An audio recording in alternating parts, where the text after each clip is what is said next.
எல்லாரும் சத்தமாய் கரங்களை உயர்த்தி ஹalleluya. இந்த மாதம் கர்த்தர் நமக்கு தந்த வார்த்தையை நாம் கேட்கலாம், பார்க்கலாம், படிக்கலாம். எரேமியா 33வது அதிகாரம் அதனுடைய 9வது வசனம். எரேமியா 33வது அதிகாரத்தின் 9வது வசனத்தை எல்லாரும் எடுத்துக்கொள்ளுங்கள். இப்பொழுது நாம் சத்தத்தை உயர்த்தி இந்த வார்த்தையை வாசிக்க போகிறோம். எல்லாரும் எடுத்துட்டீங்களா? ஓகே. ஒருவேளை யாராவது பைபிள் கொண்டு வரல அப்படின்னா நீங்கள் ஸ்க்ரீனில் பார்த்து படிக்கலாம். ஆனால் பைபிள் எல்லாரும் வச்சுக்கோங்க. ஒருவேளை உங்ககிட்ட பைபிள் இல்லை அப்படின்னா நீங்கள் ஆஃபீஸில் கேட்டிங்கன்னா உங்களுக்கு ஃப்ரீயாகவே பைபிள் கொடுப்பாங்க, பைபிள் இல்லாதவர்களுக்கு. நாமே அதனால எல்லார்ட்டையும் பைபிள் இருக்கணும். கர்த்தர் உங்களை ஆசீர்வதிப்பாராக. எல்லாரும் சேர்ந்து வாசிக்கலாமா? நான் அவர்களுக்கு செய்யும் நன்மையை எல்லாம் கேட்க போகிற பூமியின் எல்லா ஜாதிகளுக்கு முன்பாக அது எனக்கு மகிழ்ச்சியுள்ள கீர்த்தியும் புகழ்ச்சியுமாய் மகிமையுமாய் இருக்கும். நான் அவர்களுக்கு அருளி செய்யும் எல்லா நன்மை நிமித்தமும் எல்லா சமாதானத்தின் நிமித்தமும் இவர்கள் பயந்து நடுங்குவார்கள் என்று இஸ்ரவேலின் தேவனாகிய கர்த்தர் சொல்லுகிறார். கரங்களை உயர்த்தி சத்தமா ஆமென். நான் அவர்களுக்கு அருளி செய்யும் நன்மையை எல்லாம் கேட்க போகிற பூமியின் எல்லா ஜாதிகளுக்கு முன்பாக அது எனக்கு மகிழ்ச்சியுள்ள கீர்த்தியாயும் புகழ்ச்சியாயும் மகிமையாயும் இருக்கும் என்று கர்த்தர் சொல்லுகிறார். நான் அவர்களுக்கு அருளி செய்யும். ஆமென் ஹல்லேலூயா. எனக்கு நன்மை, அவருக்கு மகிமை. எல்லாரும் உங்க வலது கரத்தை உயர்த்தி சத்தமா இந்த வார்த்தையை சொல்ல போறோம். எனக்கு நன்மை, அவருக்கு மகிமை. ஒரு விஷயம் கூட சொல்லுங்க பார்க்கலாம். எனக்கு நன்மை, அவருக்கு மகிமை. இன்னும் ஒரு விஷயம் கூட சத்தமாய், எனக்கு நன்மை, அவருக்கு மகிமை. சத்தமா ஆமென் சொல்லுங்க பார்க்கலாம். அதாவது என் வாழ்க்கையில ஒரு காரியத்தை செய்யறது நிமித்தம் அவர் மகிழுகிறார், அவர் புகழப்படுகிறார், அவர் மகிமைப்படுகிறார். இன்னும் சொல்லணும்னா ஆமென், அவருடைய மகிழ்ச்சிக்காக, அவருடைய புகழ்ச்சிக்காக, அவருடைய மகிமைக்காக என் வாழ்க்கையில நன்மை செய்ய விரும்புகிற தேவனுக்கு ஸ்தோத்திரம். ஹல்லேலூயா. எனவே தான் ஒரு தேவ பிள்ளை, தேவனால் தெரிந்தெடுக்கப்பட்ட இந்த அவர்கள் யார் என்பதை நான் சொல்றேன். அதுக்கு முன்பதாக ஒரு தேவ பிள்ளை புரிந்து கொள்ள வேண்டும். அதாவது எனக்கு நன்மை செய்யறதுல அவருக்கு அவ்வளவு மகிழ்ச்சி இருக்கிறது. என்னாகும் 24:1 எடுக்க வேண்டாம். அதுல என்ன சொல்லப்பட்டிருக்கிறது? இஸ்ரவேலை ஆசீர்வதிப்பதே கர்த்தருக்கு பிரியம். எனக்கு ஒண்ணு செய்யறதுல ஒருத்தர் ரொம்ப சந்தோஷப்படுறாருன்னா அந்த இடத்துல ஒருத்தர் மட்டும்தான் இருப்பார். என்னை கிருபையாய் ரட்சித்த என் ஆண்டவராகிய இயேசு மட்டுமே. சத்தமா ஆமென் சொல்லுங்க பார்க்கலாம். எல்லாரும் கைகளை உயர்த்தி ஒரு ஹல்லேலூயா சொல்லுங்க. நல்ல கவனமாய் கேட்கும்படி அன்புடன் கேட்டுக்கொள்ளுகிறேன். ஆமென். இந்த அவர்கள் யார்? ஆண்டவர் எரேமியா தீர்க்கதரிசியை தெரிந்தெடுக்கிறார். எரேமியா தீர்க்கதரிசியை தெரிந்தெடுத்து அவருடைய வாயாயிருந்து செயல்படுகிற நிலையிலே அவனை வைக்கிறார். எரேமியாவை தெரிந்தெடுத்ததின் நோக்கமே என்ன அப்படின்னா, சபையிலே நீ தீர்க்க தரிசனம் சொல்லணும். ஆராதிக்க வர்றவங்க, ஆராதனை நடத்துறவங்க, ஆசாரியர்களுக்கு, லேவியர்களுக்கு, சபையில இருக்கிறவர்களுக்கு நீ என்ன பண்ணணும் அப்படின்னா தீர்க்க தரிசனம் அவருடையவர்களுக்கு. ஆமென். எரேமியா 2வது அதிகாரம் அதனுடைய 3வது 4வது வசனத்திலே சொல்லப்பட்டிருக்கிறது. யாக்கோபின் குடும்பத்தாரே, இஸ்ரவேல் குடும்பத்தின் வம்சங்களே, நீங்கள் எல்லாரும் கர்த்தருடைய வார்த்தையை கேளுங்கள் என்று சொல்லப்பட்டிருக்கிறது. அப்போ கர்த்தர் அவர் என்ன கட்டளையிடுறாரோ அதை சொல்றது தெரிந்தெடுக்கிறார். நீங்க 1வது அதிகாரம் படிக்கும் போது தெரியும். இந்த எரேமியா யார் அப்படின்னா, எரேமியா ஆசாரியனுடைய மகன், இல்கியாவின் குமாரன், ஆசாரியனுடைய மகன். இவனை கர்த்தர் எப்படி தெரிந்தெடுப்பார்னா தீர்க்கதரிசியாய் தெரிந்தெடுப்பார். 1:5 சொல்றார், நீ கற்பத்திலிருந்து வெளிப்படும் முன்னே நான் உன்னை எப்படி தெரிந்தெடுத்தேன் தெரியுமா? தீர்க்கதரிசியாக கட்டளையிட்டேன் அப்படிங்கிறார். இப்ப எரேமியா சொல்றாரு, நான் சிறு பிள்ளை ஆண்டவரே, நான் பேச அறிய ஆண்டவரே அப்படி சொல்றார். அவர் சிறு பிள்ளை பேச அறியன்னு சொன்னது அவர் கை குழந்தையா இருந்ததுனால கிடையாது. அவர் வளர்ந்த முறை வேற, அவன் மேல இருக்கிற அழைப்பு வேற. இதை நான் சொல்லிட்டு சொல்லும் போது உங்களுக்கு கொஞ்சம் அந்த வார்த்தைக்குள்ள டிராவல் பண்ண ஈஸியா இருக்கும். எல்லாரும் நல்லா கவனிங்க. அவன் வளர்ந்த முறை வேற. அவன் ஆசாரி, ஒரு பாஸ்டருடைய பையனா அவன் வளர்றான். ஆனா அவன் மேல இருக்கிற அழைப்பு வந்து தீர்க்கதரிசியான அழைப்பு. இன்னைக்கு இருக்கிறது மாதிரி கிடையாது. இன்னைக்கு எல்லாமே ஒரே ஆள் தான். அவன் யார் கேட்டாலும் திடீர்னு இந்த பக்கம் திரும்பினா அப்போஸ்தலர், இந்த பக்கம் திரும்பினா தீர்க்கதரிசி, ஃப்ரெண்ட்ல போனா பாஸ்டர், என்ன வேணாலும் எந்த பட்டம் கொடுத்தாலும் நாங்க வாங்கி வச்சுப்போம். கொஞ்சம் விட்டா பிஷப் ரேஞ்சுக்கு தூக்கிடுவாங்க, எந்த பட்டம் கொடுத்தாலும். ஆனா அன்னைக்கு எல்லாம் அப்படி கிடையாது. ஆசாரிய ஊழியம் வேற, தீர்க்க தரிசன ஊழியம் வேற. ஆசாரிய ஊழியம்னா அதுக்குன்னு ஒரு ஒழுங்கு இருக்கிறது, அதன் அடிப்படையில் அவங்க செய்வாங்க. தீர்க்க தரிசன ஊழியம் இருக்கு தெரியுமா, டோட்டலா டிஃப்ரெண்ட். நீங்க படிச்சீங்கன்னா அதெல்லாம் வந்து பாருங்க. எசேக்கியேல்கிட்ட சொல்லுவாரு, நீ ஒன்று பண்ணு, ஒரு பெரிய ஷார்ப்பான கத்தி எடுத்து உன் தலையையும் உன் தாடியையும் மொட்டையாக்கிட்டு போ அப்படிப்பாரு. மொட்டையாக்கிட்டு அந்த முடிய 3 பங்கா பிரிச்சு எரி, அது ஒவ்வொரு அடையாளம். ஏசாயாட்ட சொல்லுவாரு, ஏசாயாவே நீ ஒன்று பண்ணு, அரைக்கட்டை கழட்டிட்டு பாதரட்சியை கழட்டிட்டு நிர்வாணியா போ அப்படிம்பார். ஏசாயா நிர்வாணியா நடப்பார். ஏசாயா யார் தெரியுமா? தீர்க்கதரிசி. எதுக்கு ஆண்டவர் இப்படி நடத்துறீங்க? அசிரியாவை நான் இதே போல வெறுங்காலாய் நடக்க வைப்பேன், அதுக்கு நானா கிடைச்ச ஆண்டவரே. ஆமென். தீர்க்க தரிசன மினிஸ்ட்ரி வந்து சாதாரணமானது கிடையாது. ஹல்லேலூயா. ஓசியாட்ட சொல்லுவாரு, ஓசியாவே நான் உன்னை தீர்க்க தரிசியா தெரிந்தெடுத்தேன். ஓகே ஆண்டவர், நான் என்ன ஆண்டவரை பண்ணணும்? நீ போய் ஒரு சோர ஸ்திரியை, ஒரு பாவம் பண்ணி விபச்சாரம் பண்ணி கொண்டிருக்கிற ஸ்திரியை போய் சேர்ந்துக்கொள். அதுக்கு பிறக்கிற குழந்தைக்கு இப்படி ஒரு பேர்வை. இவரும் போய் அவன் கோமேர் தானே, கோமேரை கட்டுவார். கட்டி முடிச்சு திரும்பக்குள்ள அந்த அம்மா திருப்பி அந்த தொழில் பண்றதுக்கு போயிடும். ஆண்டவர் சொல்வார், நீ திருப்பியும் போய் அவளை நேசிக்கணும் அப்படின்னு. ப்ராஃபட்டிக்கல் மினிஸ்ட்ரிங்கிறது ஒரு தீர்க்க தரிசன ஊழியம் வேற, தீர்க்க தரிசியாகவே வாழ்வது வேற. இந்த லைன் வந்து யாருக்கு தெரியும் அப்படின்னா எரேமியாவுக்கு தெரியும். எரேமியா வந்து தீர்க்கதரிசிகளின் புத்திரன் கிடையாது.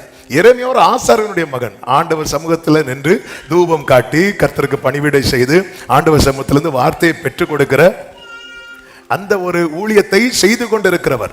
அவரை கூப்பிட்டு சொல்றாரு, உன்னை நான் நீ தாயின் வயிற்றில் இருக்கும் போதே உன்னை அடுத்த பாஸ்டராக அபிஷேகம் பண்ணேன்னு சொல்லாம, உன்னை நான் பரிசுத்தம் பண்ணி உன்னை நான் ஜாதிகளுக்கு தீர்க்கதரிசியாக கட்டளையிட்டேன்.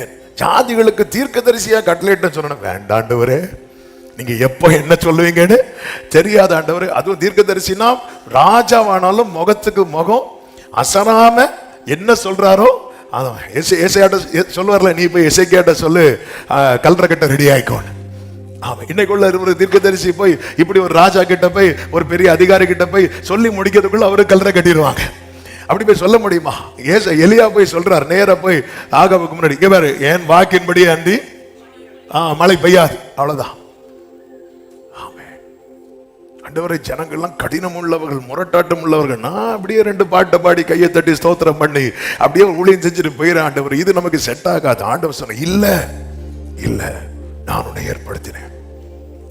ஏன் ஆண்டவர் வந்து தீர்க்கதரிசியாக ஒரு ஆசாரனுடைய மகனை இந்த இடத்துல தெரிந்தெடுக்கிறார்னா, அவன் அதிகமாய் ஊழியம் செய்தது எங்க வச்சு அப்படின்னா தேவாலயத்துல வச்சுதான். தேவாலய வாசல்ல, அந்த பாதையில அதிகமா. அப்போ அதனுடைய எல்லா காரியமுமே யாருக்கு தெரியும்னா ஒரு ஆசாரியனுடைய மகனுக்கு தெரியும். ஏன்னா அவன் அங்கேயே பழக்கப்பட்டவன். இதை எதுக்கு சொல்றேன் அப்படின்னா, என்னை கேட்கிற ஒவ்வொருவருக்கும் சொல்ற நற்செய்தியை கேளுங்க. ஆமே, கர்த்தர் உங்களை ஒரு குடும்பத்தில் பிறக்க வைத்ததற்கு நோக்கம் உண்டு, ஒரு சூழ்நிலையில வளர்க்க வைத்ததற்கு ஒரு நோக்கம் உண்டு. ஆமே, இன்னைக்கு வரைக்கும் நம்ம வாழ்க்கையில கர்த்தர் ஒரு தப்பு கூட செய்யவே இல்லை. அவர் எல்லாமே சரியாக தான் செய்து கொண்டே இருக்கிறார். இது ஆரம்பத்தில் பார்க்கும்போது புரியாது. ஏன் புரியாதுன்னா, ஆண்டவர் அவன் தீர்க்கதரிசிகளின் புத்திரனா இருந்து நீங்க அவனை அழைச்சிருக்கணும். ஆசாரியனுடைய மகனை தீர்க்கதரிசி என்கிற அழைப்புக்கு நீங்க அழைக்கிறீங்க. ஆண்டவர் இது சம்பந்தமே இல்லையே. சம்பந்தம் இருக்கும்பா. அப்படி ஈஸியா ஒருத்தன் சர்ச்சில் வந்து தீர்க்கதரிசி ரோலை எடுக்க மாட்டான். ஏசாயா இவங்க எல்லாம் வெளியே போய் சொல்லிடுவாங்க. ராஜாக்கள்கிட்ட கூட பேசிடலாம், விசுவாசிகள்கிட்ட பேச முடியாது.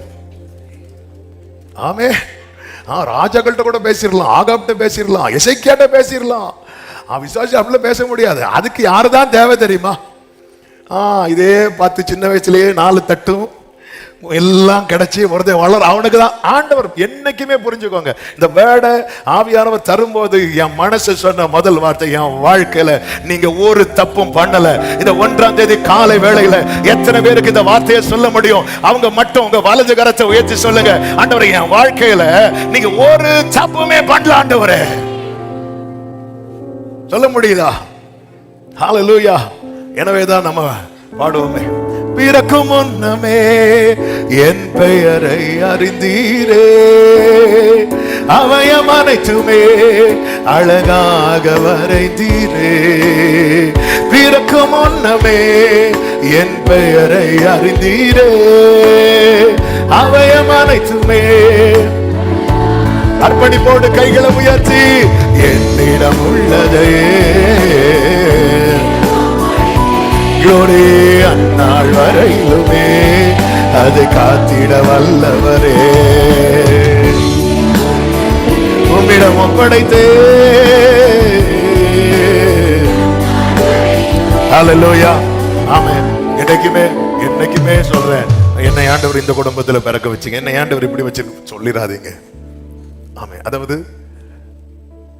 அவர் யோசனையில் பெரியவர், அடுத்து செயல்களில் வல்லவர். அதன் அர்த்தம் என்னன்னா, அவர் யோசிக்காம எதுவுமே செய்ய மாட்டார்.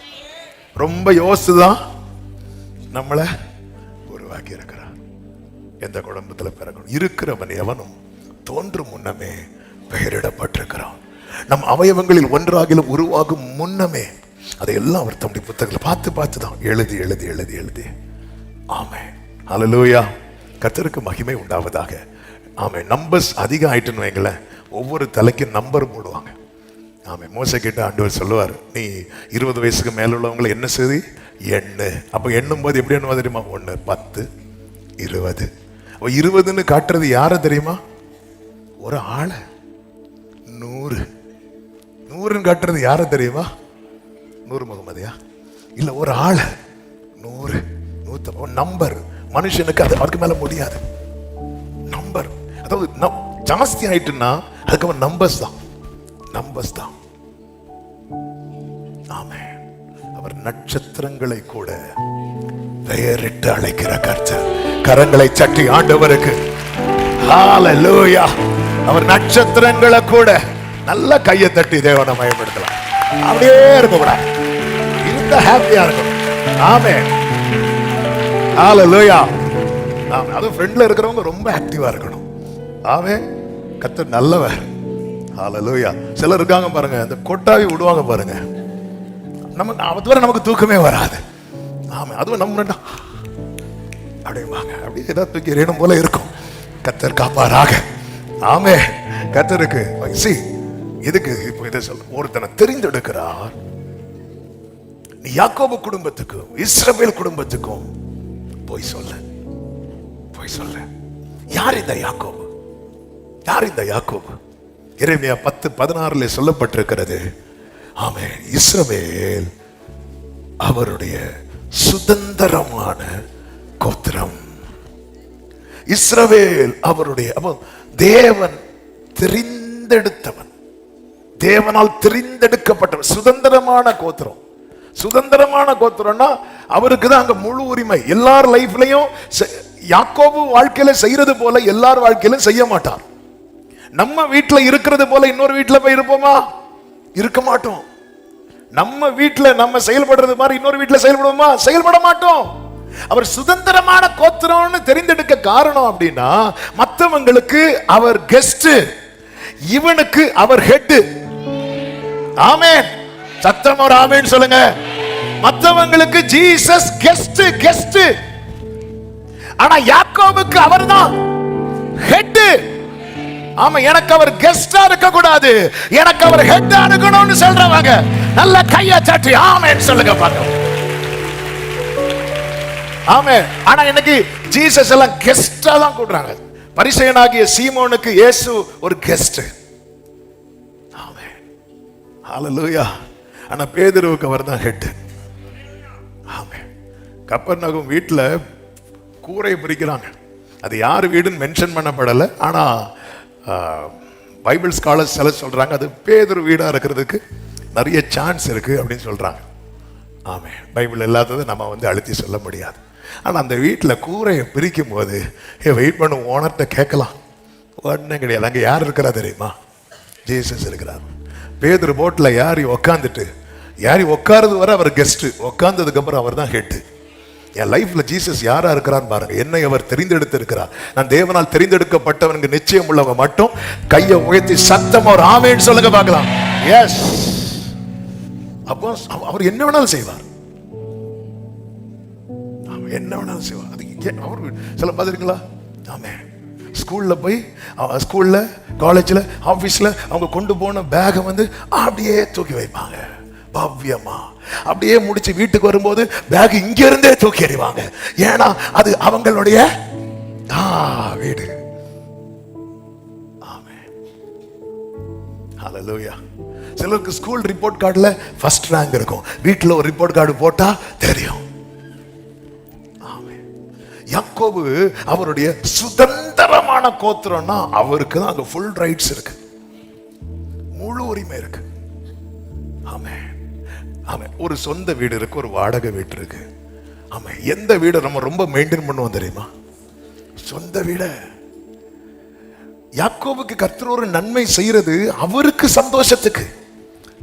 என்னைக்குமே ஒரு தேவ பிள்ளை ஒவ்வொரு நன்மையான எந்த ஒரு ஈவும் பரத்திலிருந்து உண்டாகி நமக்கு வரும்போது அந்த நன்மையை பெற்றுக்கொள்வதில் நாம எவ்வளவு சந்தோஷப்படுகிறோமோ அதை விட 100 அல்ல 1000 அல்ல அதற்கு மேல சந்தோஷப்படுகிறவர் என்னையும் உங்களையும் தெரிந்தெடுத்த நம் கர்த்தர். ஆமென் சொல்லுங்க பார்க்கலாம். என்னைக்குமே இதை புரிந்து கொள்ள வேண்டும். யாக்கோபு அவருடைய சுதந்திரமான கோத்திரம் தேவன் தெரிந்தெடுத்திருக்கிறார். அதனாலதான் நீங்க ரொம்ப ஆச்சரியமா இருக்கும், ஆபிரகாமை கர்த்தர் தெரிந்தெடுத்தார், அமலேக்கு கர்த்தர் கெஸ்ட். அமலேக்கு வீட்டுல பிள்ளை கிடையாது, ஆபிரகாம் வீட்லயும் பிள்ளை கிடையாது. ஆமே, அமலேக்கு வீட்டுல கெஸ்டா வர்றதுக்கு காரணமே ஆபிரகாம் வந்தனால. ஆமே, சில வீட்டுக்கு விருந்துக்கு போயிருப்பாங்க, அவங்க ஒரு ஃபங்க்ஷனுக்கு போவாங்க, இவங்களையும் கூட்டிட்டு போவாங்க. அப்ப கேட்பாங்க, இவங்க யார்? இவங்க எங்க கெஸ்ட், எங்க ரிலேட்டிவ். உண்மையிலேயே அமலேக்கு வீட்டுல, அபிமலேக்கா அபிமலேக்கு வீட்டுல ஆண்டவர் கெஸ்டா போனதுக்கு ரீசனே யார் தெரியுமா? ஆபிரகாம். ஆபிரகாம் போகும்போதே சிஸ்டர் அப்படின்னா யார? சாராள சிஸ்டர். உடனே அபிமலேக்கு சிஸ்டரை கூட்டிட்டு போறார் மதர் ஆக்குறதுக்கு. இங்க இருமா, ஆண்டவர் நைட்டே வான் பண்ணிட்டார், இவன் நிமித்த நீ செத்த அப்படின்ட்டார். செத்தனா? நான் என்ன ஆண்டவரே பண்ணேன்? நான் ஒண்ணுமே பண்ணலையே. அவர் தீர்க்கதரிசி ஆகும். யார சொல்றாரு தெரியுமா? ஆபிரகாம். உனக்கு என்ன வேணுமோ அவன்கிட்ட போய் ஜெபம் பண்ணு ஒழுங்கா. அடுத்த நாள் எழும்பி ஆபிரகாம் இங்க வா, இது யாரு? சிஸ்டர். ஓடிரு ஒழுங்கா மனைவின்னு சொன்னி. உடனே அவரு நம்ம விசுவாசிகளை மாதிரி சமாளிக்கிறதுக்கு, அது நான் சொன்னது பழைய முறை. எங்க இன்னாரோட இன்னும் அப்படி பார்த்தா இது எனக்கு யாருதான்? சிஸ்டர் தான் அப்படி சொல்லிட்டு, இப்ப நான் என்ன பண்ண, உனக்கு எங்களுக்காக ஜெபம் பண்ணுங்க. எதுக்கு ஜெபம் பண்ணு? எங்களுக்கு பிள்ளை இல்லை. ஆபிரகாமுக்கு எப்படி இருக்கும்? அதுக்காக ஜெபம் பண்ணோம். சரி வா, ஒழுங்கா ஊக்கமா ஜெபம் பண்ணிருப்பாரு நினைக்கிறீங்க? ஆண்டவரே பிளஸ் பண்ணுங்க, நான் தண்ணி தெளிச்சாச்சு போ. 1 வருஷம் ஆகல, அந்த வீட்டுல குவா சவுண்டு கேட்குது. என்ன ஆண்டவர் இது? இதுதான். ஆமா, எனக்கு அந்த வசனம் ரொம்ப பிடிக்கும். ஆதியாகமம் 20 கடைசி. ஆபிரகாம் வேண்டிக் கொண்டதின்படி கர்த்தர் அபிமலேக்கு வீட்டுல பிள்ளை பெறும்படி அனுக்கிரகம் பண்ணார். 21:1 கர்த்தர் சொல்லி இருந்தபடி. ஒரு ஆமீன் சத்தமா சொல்லுங்க பார்க்கலாம். ஹல்லேலூயா. மற்றவங்களுக்கு அவங்க கேட்டபடி செய்வார், தெரிந்தெடுக்கப்பட்டவனுக்கு அவர் சொன்னபடி. நல்ல கரங்களை சாட்டி உடா ரபா கரபா சந்தரா லகட ரபா சந்தரா. ஆமென். அபிமலேக்கு வீட்டுல guest role over, guest role முடிஞ்சிட்டு. ஆனா ஆபிரகாம் வீட்டுல ஆபிரகாம் மாறுவாரு, ஈசாக்கு வருவாரு, ஹெட் அவர் தான் இருந்துட்டு இருப்பார். ஈசாக்கு மாறுவாரு, யாக்கோபு வருவாரு, ஹெட் அவர் தான் இருந்துட்டு இருப்பார். யாக்கோபு மாறுவாரு, யோசேப்பு வருவார், ஹெட் அவர் தான் இருந்துட்டு இருப்பார். அப்படியே மாறிட்டே இருப்பாங்க. தாவீது வருவார், கெஸ்ட் அவர் தான் இருப்பார். அந்த இடத்துல தான் கர்த்தர் என்னையும் உங்களையும் கொண்டு வந்து வைத்திருக்கிறார். ஹெட் அப்படிதான். ஆமென் சொல்லுங்க பார்க்கலாம். ஹல்லேலூயா. ஹெட் அவர் தான். அதனாலதான் கிறிஸ்துவுக்குள்ளாய் ஞான ஸ்நானம் பெற்றவர்கள் எத்தனை பேர்களோ அத்தனை பேர்களும் கிறிஸ்துவை தரித்து கொண்டு அவர்களை கிறிஸ்துவுக்கு உடன் சுதந்திரராகவும் ஆபிரகாமின் சந்ததியாய் தெரிந்தெடுக்கப்பட்டவன். இந்த ஆபிரகாம், இந்த யாக்கோபு, அவன் தேவனால் தெரிந்தெடுக்கப்பட்ட ஒவ்வொருவருக்கும் தான் இந்த வார்த்தை, நான் அவர்களுக்கு நன்மை செய்யும்படி. அது மட்டுமல்ல, எரேமியா 31:11 சொல்லப்பட்டிருக்கிறது, கர்த்தர் யாக்கோபை மீட்டு அவனிலும் பலத்தவனுடைய கைக்கு அவனை நீங்களாக்கி விடுவிக்கிறார். யாக்கோபு யார் தெரியுமா? மீட்கப்பட்டவன். மீட்கப்பட்டவன். நம்ம எல்லாருமே வித்தியாசமான சூழ்நிலையில பிறந்து வளர்ந்தவர்கள். வித்தியாசமான சூழ்நிலை சொல்லும் போது கொஞ்சம் பேர் பூமியில, கொஞ்சம் பேர் சந்திரன்ல, அப்படி அல்ல. நம்ம ஃபேமிலி சிச்சுவேஷன், வித்தியாசமான சூழ்நிலையில பிறந்து வளர்ந்தவர்கள். ஆனால் நம்ம எல்லாருமே ஒரே அப்பாவின் பிள்ளைகள். அவர் இரத்தத்தால கழுவப்பட்டவர்கள். நான் இரத்தத்தால மீட்கப்பட்டவேன்னு சொல்றவங்க சத்தமாமே சொல்லுங்க பார்க்கலாம். ஹalleluya, ஹalleluya, ஆமென். இரத்தத்தால கவனமா கேளுங்க. ஆமா, இவர்களுக்கு தான் சொல்றார், இவர்களை குறித்து தான் சொல்றார், நான் அவர்களுக்கு செய்ய போகும் நன்மை. ஆமென். ஒரு தெரிந்தெடுக்கப்பட்ட, ஒரு மீட்கப்பட்ட தேவ பிள்ளை. இந்த தெரிந்தெடுக்கப்படுதலை குறித்து நான் ஒரு விஷயம் கூட அதை அழுத்தி சொல்லுகிறேன். அவர் சுதந்திரமான கோத்திரமாய் தெரிந்தெடுத்தார். அதன் அர்த்தம் என்னன்னா, அவருக்கு தான் அங்க ஃபுல் ரைட்ஸ் இருக்கு. அதனாலதான் ஃபாதர் அழகா பாடியிருக்கிறாங்க, எங்கு செல்ல வேண்டும், என்ன சொல்ல வேண்டும், வழி நடத்தும் விருப்பம் இல்லாத இடங்களுக்கு செல்லாமல் தடுத்து ஆமென். எவ்வளவு எவ்வளவு எவ்வளவு ஹோலி ஸ்பிரிட்லாம் எதுக்கு கொடுக்கப்பட்டிருக்கிறார் நமக்கு? கொஞ்ச நேரம் அந்நிய பாஷையில பேசிட்டு போறதுக்கா? அல்லவே, அது ஒரு கிஃப்ட். அது நமக்கு பக்தி விருத்தி உண்டாக நம்ம செய்யணும், கண்டிப்பா செய்யணும். அவர் கொடுக்கப்பட்டதே, அவர் நம்மை சகல சத்தியத்துக்குள்ளும் நடத்தி, நிறைய காரியத்தை சொல்லி நடத்துவார், நிறைய காரியத்தை நடத்தி சொல்லுவார். ரெண்டுக்கும் நிறைய வித்தியாசம் இருக்கிறது. பல காரியங்களை எப்படி தெரியுமா நடத்துவார்? சொல்லி நடத்துவார். நேற்று கூட ஒரு சகோதரி பிரேயர் முடிச்சு கேட்டாங்க, அவங்க வாழ்க்கையில வந்த ஒரு துக்கமான காரியம். அப்போ ஆண்டவர் ஒன்னே ஒண்ணுதான் சொல்ல வச்சாங்க, மறைவானவைகள் கர்த்தருக்குரியவைகள். சில காரியத்தை ஆண்டவர் சொல்லவே மாட்டார். ஏன்னா நம்மளால அதை புரிந்து கொள்ளவும் முடியாது, இன்னொன்னு நம்மளால அதை அக்செப்ட் பண்ணவும் முடியாது. ஆமே, அக்செப்ட் பண்ணவே முடியாது. யாக்கோபிட்ட இவன் சொல்ல முடியுமா, யோசேப்பை நான் எகிப்தில் இப்படி கொண்டு போக போறேன், இனி 22 வருஷம் கழிச்சுதான் பாப்பேன்னு சொன்னா அக்செப்ட் பண்ணுவாரா யாக்கோபு? பண்ணவே மாட்டான். ஆமே, சில காரியத்தை நம்மளால அக்செப்ட் பண்ண, ஏன்னா புரிஞ்சிக்கவே முடியாது. ஆனா ஒரு சத்தியம், அன்றைய தீர்மானத்தின்படி அழைக்கப்பட்டவர்களாய் தேவனிடத்தில் அன்பு கூறுகிறவர்களுக்கு சகலமும். ஆமென் சொல்லுங்க பார்க்கலாம். அனுமதித்ததெல்லாம் நடத்திடும் பாதைகளோ, ஆமென். அனுமதித்ததெல்லாம், நம்புறவங்க சத்தமா பாடுங்க. அதினதின் காலத்தில், அதினதின் காலத்தில் எனக்கான யாவும் செய்து முடிப்பேன்.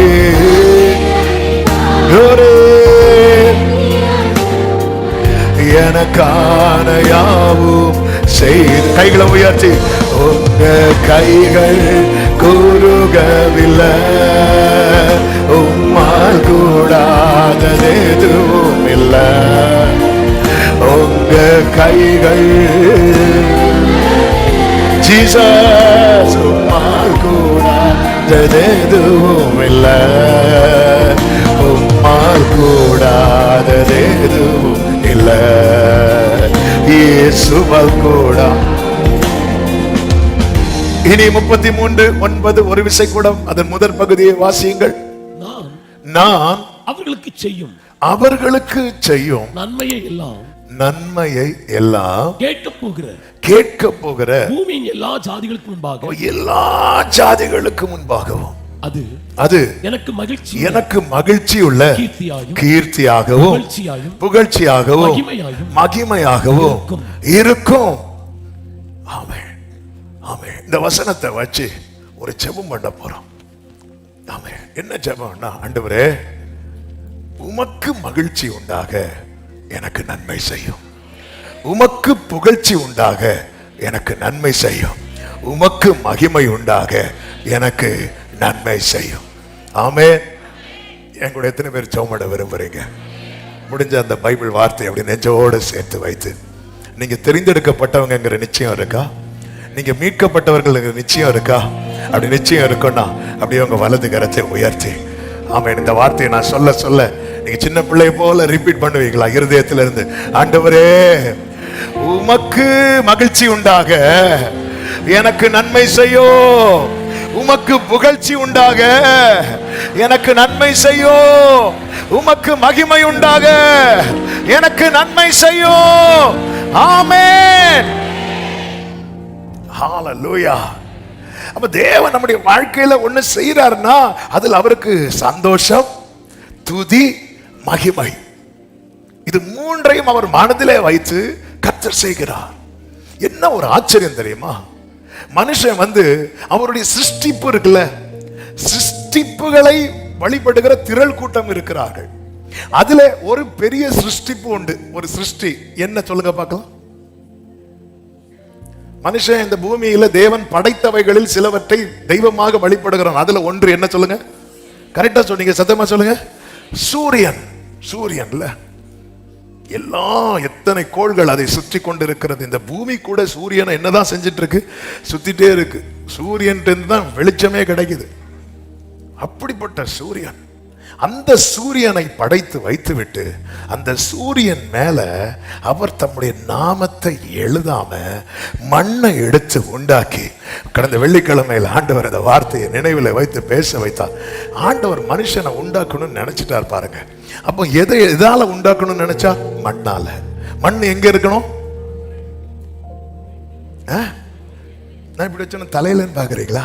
இல்ல, நீங்க இருக்கிறத பார்த்தா மண் எங்க இருக்கு? ஆனா பூமி ஃபுல்லா எதால இருக்கு? ஜலம், தண்ணீர். ஆதியிலே தேவன் வானத்தை பூமியும் சிருஷ்டித்தார். பூமியானது ஒழுங்கின்மையும் வெறுமையுமா இருந்தது. ஆழத்தின் மேல் இருள் இருந்தது. தேவ ஆவியானவர் ஜலத்தின் மேல் அசைவாடிட்டே இருக்கிறார். ஆவியானவர் அசைவாடிட்டு இருக்கிறார். அடுத்து ஜலம், தண்ணி, ஃபுல்லா தண்ணி. அதுக்கு கீழே அடுத்து ஆழம், ஆழம். அதுக்கு கீழே இருள். ஒண்ணுமே தெரியாது, ஒண்ணுமே தெரியாது. ஆமென். அதுக்கு கீழே தான் மண்ணே இருக்கு. அவர் மேல இருக்கிறார். இவன் மண்ணை எடுத்து மனுஷனை உண்டாக்கணும். அவர் வெளிச்சத்தை கட்டளையிட்டு வெளிச்சத்தையும் இருளையும் வெவ்வேறாக ஒரு பக்கம் பிரிக்கிறார். இன்னொரு பக்கம் தண்ணியை எல்லாம் ஒரு சைடுல கொண்டு வந்து, ஹalleluya, ஜலம், ஆழம், இருள், அதுக்கு கீழே இருக்கிற மண்ணு. அவர் மனசுல நான் இருக்கிறேன், எனக்கு இது தேவைன்னா அவர் எல்லாத்தையும் ஒதுக்கிட்டு அவர் கையை நீட்டி அதை எடுத்து, ஆமென், என்னை கேட்டுக்கொண்டிருக்கிற அன்பு சகோதரா சகோதரி, என்னையும் உங்களையும் உருவாக்குவதற்கு அவருக்கு அந்த மண்ணு தேவை. அந்த மண்ணோ ஆழத்தையும் தாண்டி இருளையும் தாண்டி காணப்படுகிறது. அதை எடுக்க அவருக்கு தடை இல்லை. அந்த காலத்தில் இருக்கிற பொக்கிஷத்தையும் ஒளிப்பிடத்தில் இருக்கிற புதையலையும் எடுத்து தருவது ஆண்டவருக்கு ஒரு விஷயம் கிடையாது. நம் தேவன் பெரியவர். ஆமென் சொல்லுங்க பார்க்கலாம். அவரால் செய்யக்கூடாத அதிசயமான காரியம் ஒன்றுமே இல்லை. ஆனா அவர் செய்யறது எப்படி செய்யறாரா? அவருக்கு மகிழ்ச்சியாக. ஆமென், ஹல்லேலூயா. எத்தனை பிள்ளைங்களுக்கு நிறைய பெற்றோர் நிறைய பேர் பைக் வாங்கி கொடுக்கறாங்க. அதுல சந்தோஷமா எத்தனை பெற்றோர் வாங்கி கொடுப்பாங்கன்னு நினைக்கிறீங்க? சந்தோஷமா எத்தனை பெற்றோர் வாங்கி கொடுப்பாங்க சொல்லவா? அந்த பெற்றோரே வாங்கி கொடுக்கணும்னு நினைக்கிறாங்க பாருங்க. அந்த பெற்றோர் பிள்ளைகளுக்கு சந்தோஷமா வாங்கி கொடுப்பாங்க. ஆனா சில பிள்ளைங்களுக்கு வாங்கி கொடுத்துட்டு, அதாவது எனக்கு ஒரு நன்மை செய்யறதுல அவருக்கு அவ்வளவு சந்தோஷமா இருக்கணும். ஆமென். இப்ப டேவிட் பையன், அவனுக்கு 4 வயசு 5 வயசு. அவன் டேவிட்ட கேட்கிறான், அப்பா எனக்கு ஒரு பைக் வாங்கி கொடுங்க. வாங்கி கொடுப்பார், வாங்கி கொடுக்க மாட்டாரா? வாங்கி கொடுப்பார். அது பேட்டரியா இழுத்து விடாதான் ரெண்டாவது. ஆமென்.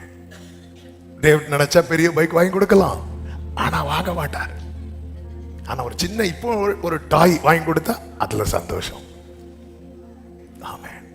அது அப்ப நான் கேட்கிறேன் இல்லாமா? இல்ல இல்ல இல்ல, அவர் செய்யறதுல அவருக்கு ஒரு சந்தோஷம் வரணும். ஆமென். அவருக்கு ஒரு சந்தோஷம். சிலர்லாம் பைக் அப்படி போங்க. ஒரு சகோதரர் உண்டு, இருக்கிறாரான்னு தெரியல. அவர் சொன்னார், பாஸ்டர் அடம் பிடிச்சு வாங்கி கொடுத்துட்டேன், இப்போ எனக்கு பாதி நாள் வேலைக்கே போறது இல்லை. ஏன்? நான் இந்த ஒரு குறிப்பிட்ட ஜங்ஷன்ல நிற்பேன், இவன் எப்படி போறான்னு பாக்குறதுக்கு. ஒரு வாட்டி நின்னேன் பாஸ்டர், இப்படி திரும்பி பாக்குறதுக்குள்ள ஏதோ ஒண்ணு இப்படி போச்சு, பார்த்தா என் பையன். சிலர்லாம் பைக்கு வரும்போது அப்படி பிரேயருக்கு கொண்டு வருவாங்க பாருங்க, அப்படி பவ்யமா 40ல தான் வருவான். ஜெபம் பண்ணி முடிச்சதும் அப்படியே 60ல போவான். ஒரு 3 மாசம் ஆனது 100ல போவான், அப்புறம் 108ல போவான். நான் ஸ்பீடு சொன்னேன். ஆமா, அப்படி நமக்கு ஒரு நன்மை வந்து செய்யறதுல நமக்கு சந்தோஷம் இருக்கணும், செய்யறவங்களுக்கு சந்தோஷம் இருக்கணும். அப்படி சந்தோஷப்படணும்னா அவர் சில காரியத்துல செய்யறார். அதாவது எனக்கு ஒரு நன்மையை செஞ்சு அவர் துக்கப்படுறாருன்னா, இந்த இஸ்ரவேலருக்கு கர்த்தர் என்ன செய்யறார் அப்படின்னா, இந்த எரேமியாவை கூப்பிட்டு ஃபோர்ஸ் பண்ணி அவனை வந்து அப்படி டியூன் பண்ணி அப்படி பேசி நான் இருக்கிறேன்டா வா வா வா வா அப்படின்னு கூப்பிட்டு பேசிட்டு அவனும் சரின்ட்டான். சரின்னதும் வாயை தொட்டுட்டு சொல்றாரு, எரேமியா 1வது அதிகாரம் 10வது வசனம், பார், பிடுங்கவும் இடிக்கவும் அழிக்கவும். ஃபர்ஸ்ட் எடுத்த முதல் சர்மன். மேக்சிமம் எரேமியாவுக்கு தான் கடைசி சர்மனா இருக்கும். பிடுங்கவும் இடிக்கவும் அழிக்கவும் கவிழ்க்கவும் கட்டவும் நாட்டவும் உன்னை நான் இன்றைய தினம் நான் ஜாதிகள் மேலும் ராஜ்யங்களின் மேலும் ஏற்படுத்தினேன் என்று கர்த்தர் என்னுடனே சொன்னார். ஆண்டவர் மனசுல என்ன இருக்கு தெரியுமா? நம்மை நாட்டணும். ஆனா நாட்டுறதுக்காக கர்த்தர் என்ன செய்யவும் தயங்க மாட்டார் தெரியுமா? இடிக்க தயங்க மாட்டார். ஆமென் சொல்லுங்க பார்க்கலாம். என்னை இடிப்பதல்ல அவருடைய நோக்கம், என்னை நாட்டுவதுதான் அவருடைய நோக்கம். ஆனா நாட்டுறதுக்காக என்ன சில பகுதியில் இடிச்சுதான் ஆகணும்னா அதுக்கு அவர் தயங்க மாட்டார். சில பகுதிகளை அழிச்சுதான் ஆகணும்னா அதற்கு அவர் தயங்க மாட்டார். சில பகுதிகளை கவிழ்ச்சுதான் ஆகணும்னா. ஆமென். எரேமியா 2வது அதிகாரம் அதனுடைய 5வது வசனத்தை 7வது வசனத்தை வாசியுங்கள். செழிப்பான தேசத்தின் கனியையும் நன்மையும் சாப்பிடும்படிக்கு நான் உங்களை உங்களை அழைச்சிட்டு வந்தேன். ஆனாலும் நீங்கள் அதற்குள் பிரவேசித்த போது தேசத்தை தீட்டுப்படுத்தி என் சுதந்திரத்தை என்ன வேடு பாருங்க. நான் உங்களை கூட்டிட்டு வந்தேன்னா இது உனக்கு அப்படி சொல்லிட்டு நான் உன்னை விட்டுட்டு போறதுக்கு இல்லை, நானும் உன் கூட இருப்பதற்கு. ஆனா உனக்கு ஒரு நன்மை கிடைச்சதும் உன் சுபாவம் மாறிச்சு பாரு. சிலர் அப்படிதாங்க, கொஞ்சம் நிமிந்துட்டாங்கன்னு வைங்களேன். ஒண்ணு வேண்டாம், பேதுரு ஆசையா பேதுரு கையில ஒரு கீயை கொடுக்கிறார். பேதுரு சொல்றார், ஆண்டவரே நீர் உன்னதமான தேவனுடைய குமாரனாகிய கிறிஸ்து அப்படின்னு சொன்னதும், என்னடா பரலோகத்தின் கீயை நீ வச்சுக்கோ சொல்லிட்டு அடுத்து ஆண்டவர் சொல்றார், மனுஷகுமாரன் ஒப்பு கொடுக்கப்படுவார், அடிக்கப்படுவார் அப்படின்னு சொல்லி முடிச்சதும் பேதுரு இங்க வாங்க, இதெல்லாம் உனக்கு. அதாவது இவர் என்ன நினைச்சிட்டாருன்னா, இன்னும் இயேசு பரலோகத்து போனாலும் கீ அர்த்ததான் இருக்கு. நாம இருந்திருந்தா அந்த கீயை தான் வாங்கிருப்போம், அவரானால வாங்கல. ஆமே. சிலருக்கு சிலது கிடைக்கிறது வர. ஆமே. ஹல்லேலூயா. ஆமே. நான் உன்னை கூட்டிட்டு வந்துட்டேன். ஆனா நீ என்ன பண்ணிட்ட தெரியுமா? நான் உனக்கு தரும்போது அந்த தர்ற நாள் மட்டும் எனக்கு ஒரு சந்தோஷம் இருந்துச்சு. அதுக்கப்புறம் எனக்கு சந்தோஷம் போச்சு. எனக்கு துதி, என் புகழ்ச்சி இல்லை. இனி வந்து பரிசுத்த குலைச்சல் அருவருப்பை வச்ச இடத்துல கர்த்தருக்கு எங்கெங்க துதி இருக்கும். தீட்டுப்படுத்துற இடத்துல அவருக்கு எங்கெங்க மகிமை இருக்கும். ஆண்டவர் பார்த்தாரு, இதை நான் பிடுங்கி திருப்பி கட்டணும். பார், பிடுங்கவும் இடிக்கவும். எனக்கு ரொம்ப ஆச்சரியம், எரேமியாட்ட ஃபர்ஸ்டே இந்த மேட்டரை சொல்லல. ஃபர்ஸ்டே நீ தாயின் வயிற்றில் இருக்கும் போதே, நீ குழந்தைய சில சொல்லுவாங்க, நீ குழந்தையா இருக்கும் போது உன்னை நான் இங்க போட்டு வளர்த்தேன், சில மடியில போட்டு வளர்த்தேன். ஆண்டவர் அப்படியே பவ்யமா பேசி பேசி பேசி ஓகே ஆண்டவரே வந்துட்டு. எப்பவுமே புரிஞ்சுக்கோங்க, ஆண்டவருடைய அழைப்பு இருக்குல்ல, நான் வெளிப்படுறதுக்கு முன்னாடி அவர் சைன் பண்ணிடுவார். ஆனா நான் என்னைக்கு சைன் பண்றேனோ அன்னையில இருந்து தான் அது அப்ளை ஆகும். என்ன வந்து சைன் பண்ண வச்சிருவார், நம்மள வச்சிருவார். பேசி பேசி பார்ப்பாரு. கமலியல் பார்த்து கீழே இருந்து பேசி பார்த்தாரு, வைக்கல. தமஸ்கு போற வழியில தள்ளி விட்டார். ஆமே ஆமே. நல்ல வார்த்தை கேட்கும் போது ஒழுங்கா சைன் பண்ணிட்டு போயிருங்க. இவர் என்ன சைன் சொல்றாரு? ஏதாவது அவர் வச்சிருக்கிறார். தாயின் வயிற்றில் தோண்டும் முன்ன அவர் சைடு கிளியர் ஆயிட்டு. ஆண்டவரே நீங்க அழைச்சிங்க, ஏன் ஆண்டவர் பயன்படுத்த மாட்டீங்க? உன் சைடு கிளியர் இல்ல, நீ ஓகே சொல்லு.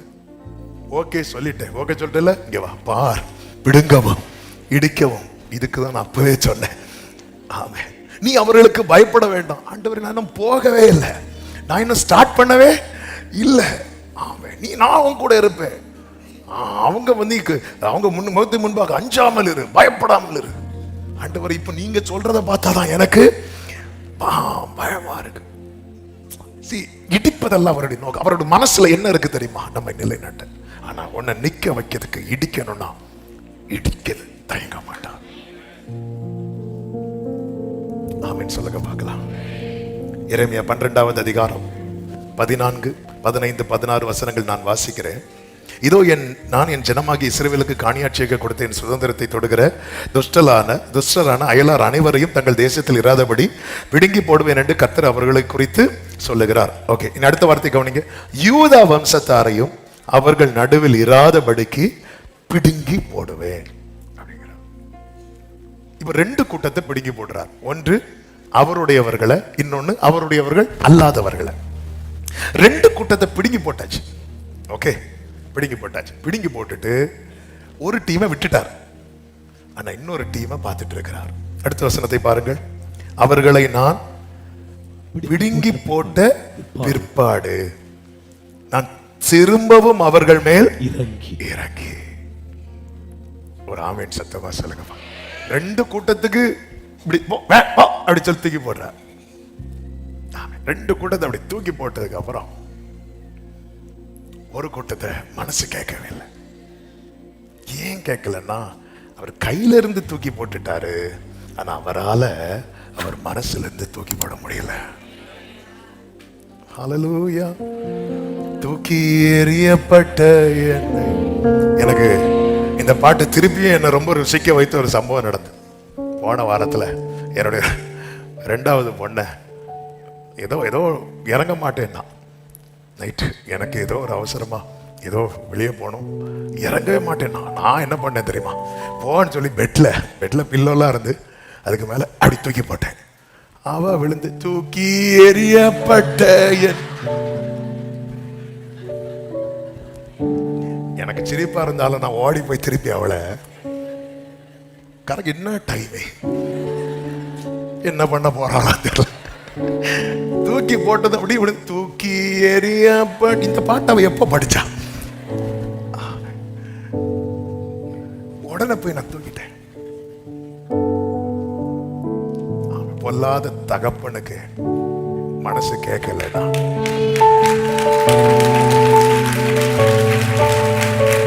நான் அவர்களை பிடுங்கி போட்ட பிற்பாடு நான் திரும்பவும் அவர்கள் மேல் இறங்கி அவர்களை தங்கள் சுதந்திரத்துக்கும் தங்கள் பூமிக்கும் திரும்ப பண்ணுவேன். 16 கடைசியில் 16 சொல்ல, அப்புறம் அவர்கள் என் ஜனத்துக்கு பாகாலின் மேல் ஆணையிட்டு கற்றுக் கொடுத்தது போல கர்த்தருடைய ஜீவனை கொண்டு என்று சொல்லி என் நாமத்தின் மேல் ஆணையிடும்படி என் ஜனத்தின் வழிகளை நன்றாய் கற்றுக்கொண்டால் அவர்கள் என் ஜனத்தின் நடுவே ஊன்ற கட்டப்படுவார்கள். ஆமே. அவர் பிடுங்கி போட்டாரு. ஆனால் அவருடைய இரக்கம் என்ன பண்ணுது தெரியுமா? திரும்ப. ஆமே. ஆண்டவர் இந்த ஆதாம ஏவாளும் ஏதேன் தோட்டத்திலேயே இன்னும் இருந்துட்டு இருந்தா எப்படி அவருடைய கோபம் வெளிப்படும்னு தெரியாது. அதனால அவர் என்ன பண்ணார் தெரியுமா? அப்படி வெளியே தூக்கி போட்டாரு. தூக்கி போட்டு அடித்து சொல்றார், உன் வித்துக்கும். யார்கிட்ட சொல்றா தெரியுமா? சர்ப்பத்தை பார்த்து, என் பிள்ளை இப்படி ஆகிறதுக்கு காரணமானவனே அவர் வருவார். அவருடைய இரக்கம் எப்படி ஓபன் ஆகுது பாருங்க. தூக்கி சில இடத்துல இருந்து ஆண்டவர் என்ன ஏன் ஆண்டவர் இப்படி தாழ்ந்திருக்க வைக்கிறீங்க? ஆமென். இந்த நாளில் உங்க வாழ்க்கையில இடிக்கப்பட்டது, கவிழ்க்கப்பட்டது இந்த பகுதியை மட்டும் பார்த்து இருக்கிற அன்பு சகோதரா சகோதரி, நீ தெரிந்தெடுக்கப்பட்டவர், நீ அவருடைய சுதந்திரம். இதன் மறு பக்கத்தை பார்க்கும்படியான நாட்களை கர்த்தர் வைத்திருக்கிறார். நம்புறவங்க மட்டும் சத்தமா ஆமென் சொல்லுங்க பார்க்கலாம். என் வாழ்க்கையில நான் இதுவரை பார்த்தது ஏதேன்ல மட்டும் இவங்க இருந்திருப்பாங்கன்னு வைங்களேன், என்ன பண்ணிருப்பாங்கன்னு தெரியாது ஆண்டவர். கோபம் கோபம் சில பாதி என் கண்ணு முன்னாடி விட்டு போயிரு. அப்படி தூக்கி வெளியே போடுறாரு பாருங்க, ஹார்ட் அடிக்குது. வருவாருன்னா கூட்டு வந்துருவேன்னா திரும்ப திரும்ப திரும்ப திரும்ப ஊன்ற கட்டப்பட. ஆமே, இயேசுவோடு இருக்கிறவன் ஊன்ற கட்டப்படுவான். நமக்காக இந்த பூமியில வந்த ஆண்டவர் அப்படி இரத்தத்தால் நம்மை கழுவி நம்மை ராஜாக்களாய் ஆசாரியர்களாய் அப்படி சன்னிதானத்தில் நிறுத்திய கிருபைகளுக்காக ஸ்தோத்திரம் சொல்லுங்க பார்க்கலாம். ஆமென் சொல்லுங்க பார்க்கலாம். அப்ப தேவன் என்ன செய்யறார்? அதற்காக சில இடத்துல கை வைக்கிறார். அதற்காக சிலரை நம்முடைய வாழ்க்கையில அனுமதிக்கிறார். 4 வார்த்தைகளை மனதில் வைத்துக் கொள்ளுங்கள். 4 சொல்லி செபிக்கிறோம். 1 எச்சரிப்பு, எல்லாரும் சொல்லுங்க பார்க்கலாம், சத்தமா சொல்லுங்க. 2 தண்டனை, சொல்லுங்க பார்க்கலாம், தண்டனை. 3 இரக்கம், சொல்லுங்க. 4 கிருபை. ஆமென். 4 வார்த்தை சத்தமா சொல்லுங்க. ஒரு எல்லாரும் சொல்லணும், சொல்லுங்க பார்க்கலாம். ஆமென், ஹல்லேலூயா. ஆண்டவர் வார்ன் பண்றார், இங்கே எச்சரிக்கிறார். எரேமியா 4 அதனுடைய 14, 15 வசனங்கள்ல 15, தானிலிருந்து ஒரு சத்தம் வந்து செய்தியை அறிவிக்கிறது. எப்ராஹிமின் மலையிலிருந்து வந்து தீங்கை பிரசித்தம் பண்ணுகிறது. வார்னிங், வார்னிங் வருது, ஒரு தீங்கு வரப்போகுது. ஆமென்.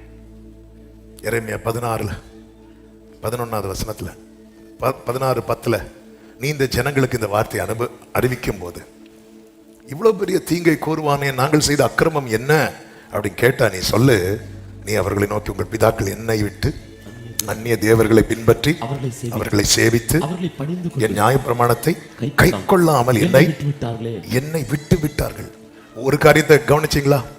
பைபிளை ஒருத்தங்க ஃபாலோ பண்ணலன்னு அவங்க யாரை விட்டுறாங்க தெரியுமா? ஆண்டவரை விட்டுறாங்க. நம்ம சர்ச்சுக்கு வருவோம், ஆராதிப்போம், இதெல்லாம் செய்யறோம். அதனாலதான் ஜனங்க கேட்கறாங்க, நாங்க என்ன தப்பு பண்ணோம்? சர்ச்சுக்கு வரலையா? ஆராதிக்கலையா? காணிக்க கொடுக்கலையா? கம்யூனியன் எடுக்கலையா? என்ன எல்லாம் பண்ணிட்டு இருக்கிறோமே. நீ வேதத்தை ஃபாலோ பண்றியா? வேதத்தை விட்டு விடுகிறவர்கள் கர்த்தரை விட்டு விடுகிறார்கள். வேதத்தை அசட்டை பண்ணுகிறவர்கள் கர்த்தரை அசட்டை பண்ணுகிறார்கள். வேதத்தை மறக்கிறவர்கள் கர்த்தரை மறக்கிறார்கள். வேதத்தை அந்நிய காரியமாய் எண்ணுகிறவர்கள் கர்த்தரை அந்நிய தெய்வமாய் பார்க்கிறார்கள். இதனுடைய மறுபக்கம், வேதத்தை இறுக பற்றி கொள்ளுகிறவர்கள் கர்த்தரை பற்றி கொள்ளுகிறார்கள். வேதத்தை நேசிக்கிறவர்கள் கர்த்தரை நேசிக்கிறார்கள். வேதத்தை சுமக்கிறவர்கள் கர்த்தரை தங்கள் இருதயத்திலே வைத்திருக்கிறார்கள். வேதத்தை வேதத்தை வேதத்தினிடத்துக்கு திரும்புகிறவர்கள் கர்த்தரிடத்துக்கு திரும்புகிறார்கள். வேதத்தை கனம் பண்ணுகிறவர்கள் கர்த்தரை கனம் பண்ணுகிறார்கள். என்னை கனம் பண்ணுகிறவனை நான் கனம் பண்ணுவேன், என்னை கனவீனம் பண்ணுகிறவனை நான் அசட்டை பண்ணுவேன் என்று கர்த்தர் சொல்லுகிறார். நீங்க எல்லாம் பண்றீங்கப்பா, அதாவது உதட்டுல என்ன துதிக்கிறீங்க, உள்ளத்துல நான் இல்லை. ஏன்னா நீங்க பைபிளுக்கும் உங்களுக்கு சம்பந்தமே இல்லை. இந்த வேதத்தை வந்து தூக்க மாத்திரையா மட்டும் யூஸ் பண்ணக்கூடாது. ஆமென். சில சொல்லுவாங்க பாருங்க, பாஸ்டர் வீட்டுல எல்லாம் தூக்கம் வராது பாஸ்டர், இந்த ஆல்நைட் பிரேயர் எப்போ பாஸ்டர் வைப்பீங்க? நாங்க வந்து இருக்கும்போது வருது, அப்படி எப்போ முடிஞ்சுன்னே தெரியாது, விடிஞ்சு போங்க.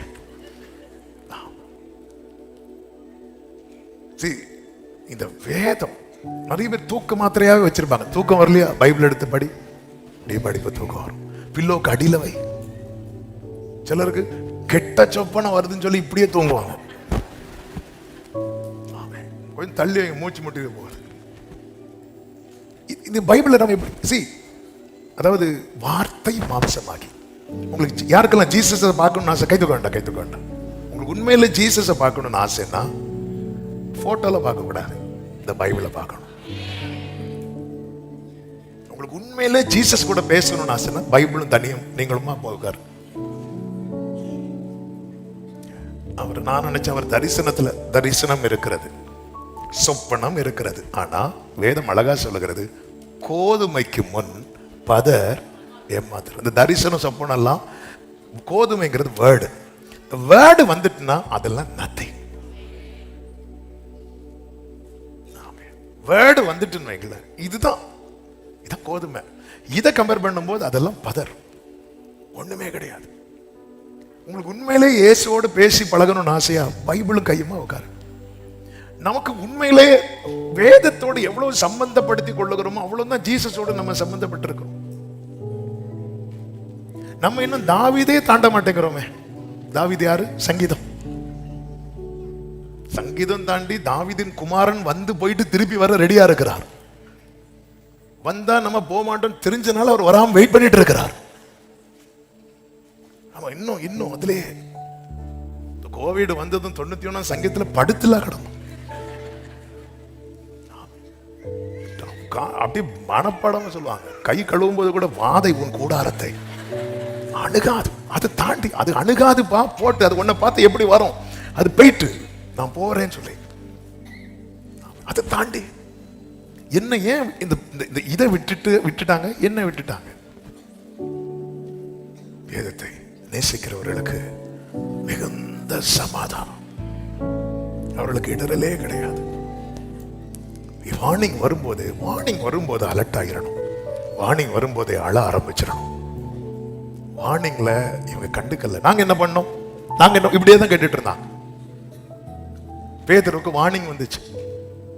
வார்னிங் வரும்போதே பேதுரு ஆண்டவர் சொல்ல, நீ என்னை சேவல் கூறுறதுக்கு முன்னாடி 3 தடவை மறுதலிக்க போற. உடனே பேதுரு கையை பிடிச்சு, ஆண்டவரே நீங்க இப்படி சொல்லலாமா ஆண்டவரே? இப்படி சொல்லாதீங்க ஆண்டவரே, இப்படி விட்டுறாதீங்க ஆண்டவரே. கேட்டாரா பேதுரு? இல்ல. நானா? இவனுக்கு எல்லாம் போனாலும் அதாவது சிலர் விழுந்தா கூட மீசையில, அதுவும் சிலருக்கு என்னன்னா சிலரை குத்தி தான் சொல்லுவாங்க. அப்படி கிருபை விட்டவங்க. நான் இவங்க எல்லாம் போனாலும் நாம மாட்டேன். ஓகே மகனே வாழ்க வேண்டு வா, அவ்வளவுதான். வார்னிங் வரும்போதே ஆண்டவர் சொல்றாரா? அதனாலதான் தாவீது ஒரு ஜெபம் வரல, ஆண்டவரே வேதனை உண்டாக்கும் வழி என்னிடத்துல உண்டோன்னு பார்த்து நித்திய வழியில் என்ன நடத்துங்க. வார்னிங் வருதுனாலே நம்ம அழ ஆரம்பிச்சிடணும். நம்ம நல்லா தான் இருப்போம். நைட்டு பஸ்காவெல்லாம் ரெடி பண்ணி கொடுத்தது பேதுரு. அவர் தான் சீஷர்கள்ல முந்தினவன். எல்லாத்தையும் ப்ரிப்பேர் பண்ணி ஆண்டவரே சூப்பர் ஆண்டவரே, வாங்க ஆண்டவரே போலாம் ஆண்டவரே. என் கால்கள் மட்டுமல்ல மொத்தமும் ஃபுல்லா கழுவப்பட்ட நிலையில் இருக்கிறவன் பேதுரு. கழுவப்பட்டவன். அவனுக்கு வார்னிங் வருது. நல்லா இருக்கும்போது வார்னிங் வந்தா நமக்கு புரியாது, நமக்கு தெரியாது. ஆனா வார்னிங்கை விட்டுட்டாங்க. வார்னிங்கே விட்டதுக்கு அப்புறம் அடுத்து வேற வழி இல்லை, பனிஷ்மெண்ட், தண்டனை. அந்த தண்டனை வந்த போது ஆமே எரேமியா 16வது அதிகாரம் 14வது அதிகாரம் அதனுடைய 2வது வசனம், யூதா துக்கிக்கிறது. 19வது வசனம், யூதாவை முற்றிலும் வெறுத்தீரோ, சீயோன் உம்முடைய ஆத்துமாவுக்கு அரோசிகமாயிற்றோ, நாங்கள் ஆரோக்கியம் அடையக்கூடாதபடி எங்களை ஏன் அடித்தீர்? சமாதானத்துக்கு காத்திருந்தோ ஒரு நன்மையும் இல்லை, ஆரோக்கிய காலத்துக்கு காத்திருந்தோ இதோ ஆபத்து. ஏசாயா 26:16 சொல்லப்பட்டிருக்கிறது, கர்த்தாவே நெருக்கத்தில் உம்மை தேடினார்கள், உம்முடைய தண்டனை அவர்கள் மேல் இருக்கையில் அந்த ரங்க வேண்டுதல் செய்தார்கள். ஒரு ஆமீன் சொல்லுங்க பார்க்கலாம். வார்னிங் வந்த போது விட்டுட்டாங்க, பனிஷ்மெண்ட் வந்த போது ஆண்டவர் நோக்கி கூப்பிடுறாங்க. ஆண்டவர் எனவேதான் சொல்லுகிறார் எரேமியா 9:7, நான் அவர்களை உருக்கி அவர்களை புடமிடுவேன் என்று சேனைகளின் கர்த்தர் சொல்லுகிறார். அடுத்த வார்த்தையை பாருங்கள், என் ஜனமாகிய குமாரத்தியை வேறு எந்த பிரகாரம் நடத்துவேன்? இப்படி நடத்தினாதான் நான் நினைச்ச லெவலுக்கு என் மகன் நிப்பானா, என் மகன் நிப்பானா, நான் இப்படிதான் நடத்துவேன். அவர் ஒரே படியா நிற்கிறார். அதான் யோபுவில் இருக்கல, அவரோ வென்றால் ஒரே மனமா இருக்கிறார். அவரை திருப்பத்தக்கவன் யார்? ஏன் பிள்ளை நான் இப்படிதான் நடத்துவேன். ஆமா, அது கெஸ்ட், அவங்க யாரோ கிடையாது. அபிமெலேக் அல்ல, இது ஆபிரகாம். என் சிநேகிதனான ஆபிரகாமின் சந்ததி. அபிமெலேக்கோட முடிஞ்சு அபிமெலேக்கு சந்ததி கிட்ட போய் நின்னார் ஆண்டவர் இல்ல, ஆனா ஆபிரகாம் சந்ததி கிட்ட வந்து நிற்கிறார். ஹல்லேலூயா. இன்னைக்கு நாம் அவருடைய சுதந்திரமா இருப்போம்னா நாளைக்கு நம்ம தலைமுறை கிட்ட வந்து கர்த்தர் நிற்பார். நீங்களே டிசைட் பண்ணுங்க, அபிமெலேக்கா இருக்கணுமா ஆபிரகாமா இருக்கணுமான்னு. அபிமெலேக்கா இருந்தா கெஸ்ட், அதோட முடிஞ்சது. ஆபிரகாமா இருந்தா ஹல்லேலூயா, பூமியின் கடையாந்திரத்திலேயே நாளைக்கு உங்க தலைமுறை போனாலும் கர்த்தர் அங்கிருந்து தூக்கி எடுத்து கொண்டு வருவார். சத்தமா ஆமென் சொல்லுங்க பார்க்கலாம். அதான் நான் வேற எப்படி நடத்துவேன்? என் ஜனமாகிய குமாரத்தியே, ஏதோ ஒரு குமாரத்தி கிடையாது, என் ஜனமாகிய குமாரத்தியே என் டாக்டர், என் மகா, என் பிள்ளை, நான் வேற எப்படி நடத்துவேன்? நான் இப்படிதான் நடத்துவேன். உங்களுடைய தண்டனை அவர்கள் மேல் இருக்கையில். பாருங்க, ஆண்டவர் பேதுருக்கு வார்னிங் கொடுக்கிறாரு. பேதுரு அதை அசட்டை பண்ணிட்டு போய் தூங்குறாரு. அதுக்கப்புறம் வந்துச்சே பனிஷ்மெண்ட். போய் விழுந்துட்டார். விழுந்ததுக்கு அப்புறம் தள்ளி போய் உட்கார்ந்திருந்து மனம் கசந்து அழுதான். அதாவது ஒரு சிக்ஷை வரும்போது, நீங்க பொதுவாக பாருங்க, நம்ம லைஃப்ல ஒரு அடி விழுந்துட்டுன்னு வைங்களேன், நம்ம அறியாம நம்மளே நம்மளை தாழ்த்தி உட்கார்ந்துரும். யோபு போய் சாம்பல்ல உட்கார்ந்தான் இருக்கு.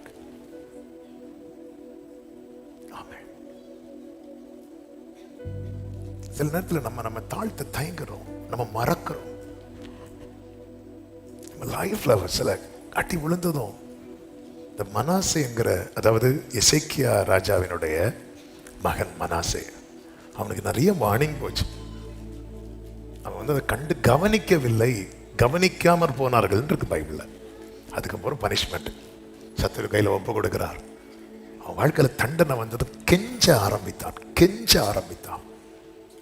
கெஞ்சினா கர்த்தர் விடுவித்து அவனை காப்பாற்றுறாரு. அதன் பிறகு அவனை குறித்து எழுதப்பட்டிருக்கு பாருங்க, 2 நாளாகமம் 33:19.